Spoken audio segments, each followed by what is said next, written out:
নমস্কার বন্ধুরা, টুম্পার রান্নাঘরের পক্ষ থেকে আপনাদের সকলকে আবারও শুভেচ্ছা এবং অভিনন্দন। বন্ধুরা, আজকে দুধ চিতই পিঠা তৈরি করব। তো আমি প্রথমে এই যে গরুর দুধ নিয়েছি, এখানে 3 লিটার।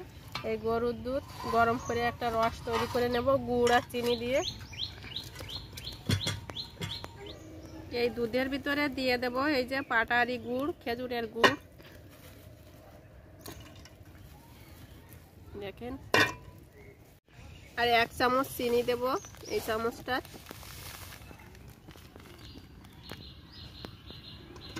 এবার খুব ভালোভাবে ফুটিয়ে নেব, অল্প একটু এলাচ গুঁড়ো আর তেজপাতা দিয়ে। দুধ তো ওদিকে মিষ্টি দিয়ে জাল হতে দিয়েছি, আর এদিকে আমি পিঠা বানানোর জন্য পিঠার গোলাটা বানিয়ে নেব প্রথমে। তো পিঠা এই যে আমি সামান্য একটু সুজি এখানে আগে গরম জলে ভিজিয়ে রেখেছি, আর এখন দিয়ে দেব শুকনো চালের গুঁড়া।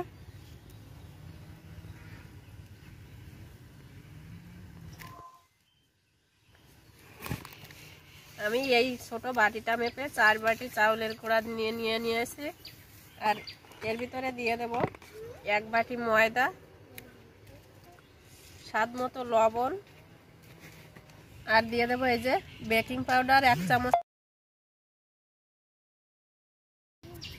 সবকিছু ভালোভাবে মিশিয়ে নেব। এখন এর ভিতরে দিয়ে দেব এই যে আমি একটা নারকেলের অর্ধেক কুড়িয়ে নিয়েছি, নারকেল কোড়া। যে আঙুল চোবানো যায় এমন গরম জল করে রেখেছি, এই গরম জল দেব আর হাত দিয়ে মাখতে থাকবো।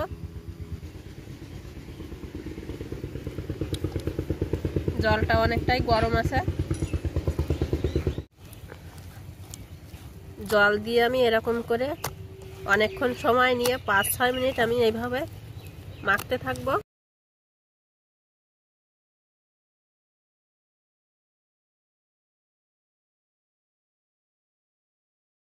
তো বন্ধুরা, দুধে উতল এসে গেছে। আমি এভাবে একটু সময় নিয়ে 4-5 মিনিট এভাবে নাড়া দিয়ে দিয়ে দুধটাকে ভালো করে জাল করে একটু ঘন করে নেব। পিঠার এই গোলাটা কিছুক্ষণ সময় নিয়ে এইভাবে ফেটিয়ে নিয়েছে। তো বন্ধুরা, যত ফেটানো হবে পিঠাটাও কিন্তু তত ভালো উঠবে। আর এখন আমি আরও একটু গরম জল দিয়ে পিঠার এই বেটারটা আর একটু পাতলা করে নেব।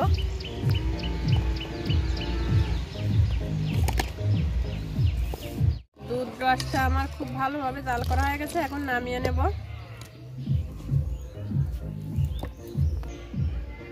পিঠা বানানোর জন্য মাটির এই যে ছাঁচটা আমি এখন উনুনে চাপিয়ে দিচ্ছি। আর এই ছাঁচের ভিতরে একটু করে লবণ দিয়ে দেব, লবণ ফুটিয়ে নেব। আমি ঢাকা দিয়ে গরম করে নিই। তো বন্ধুরা দেখেন, লবণটা এই যে ফুটছে, লবণ ভালোভাবে ফুটে গেছে। আমি এখন লবণটা ফেলে দিচ্ছি, মুছে নেব খুব ভালোভাবে। এই লবণ একটু লেগে আছে, আর এই ভিজা ন্যাকড়া দিয়ে খুব ভালোভাবে মুছে নিলাম।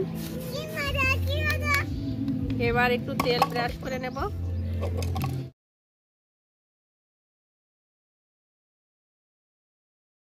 এভাবে করে নিলে পিঠাটা খুব সহজেই উঠে আসে।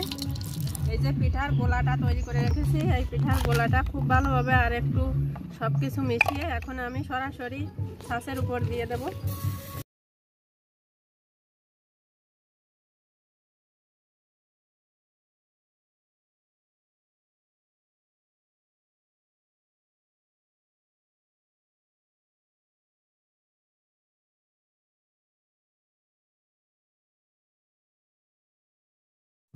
এর ঢাকনাটা দিয়ে ঢেকে খুব ভালো করে এঁটে দেব। এবার একটা ভেজা ন্যাকড়া দিয়ে খুব ভালোভাবে আমি এঁটে দেবো, যাতে ভাপটা বাইরে বেরোতে না পারে। কিছুক্ষণ আমি জাল করে নিয়েছি, এখন উঠিয়ে দেখবো পিঠাটা কেমন হলো। এখন ঢাকনাটা উঠিয়ে দেখি। তো দেখেন বন্ধুরা, পিঠাটা কত সুন্দরভাবে ফুলে গেছে।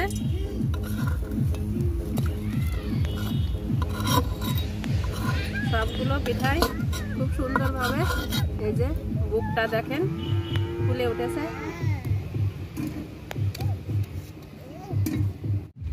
দুটো পিঠা রেখে বাদ বাকি যে পিঠাগুলো আমি এই যে দুধ রসের ভিতরে ভিজিয়ে দিয়ে দেব।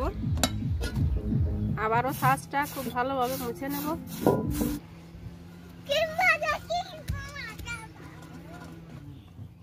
প্রতিবারই দেওয়ার সময় গোলাটা খুব ভালোভাবে আবারও এভাবে মিশিয়ে নিতে হবে।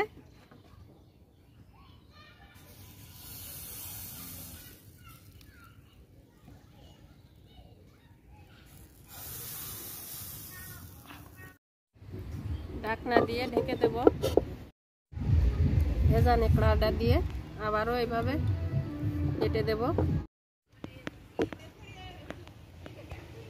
দেখেন বন্ধুরা, শুকনো চাউলের গুঁড়ায় পারফেক্ট চিতই পিঠা কত সুন্দরভাবে ফুলে গেছে।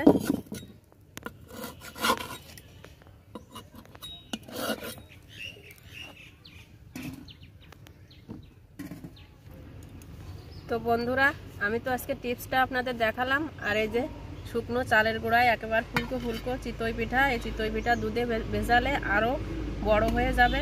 তো পিঠাগুলো সবই আমি এখন দুধে ভিজিয়ে নেব, আর বাদ বাকি পিঠাগুলো একইভাবে আমি তৈরি করে নেব। তো বন্ধুরা, সব পিঠাগুলো তো আমি এই যে তৈরি করে নিছি, আর এই যে দুধেও ভিজিয়ে দিয়েছি। তো আমি এখন 1 ঘন্টা পরে আপনাদের সামনে ফিরে আসব। পিঠাগুলো কেমন ভিজেছে আপনাদের কেটে দেখাবো। তো বন্ধুরা, এই পিঠাটা তো অনেকক্ষণ ভিজিয়ে রেখেছিলাম, 2 ঘন্টা হয়ে গেছে। আমি পিঠাটা এখন তুলে দেখব প্লেটে।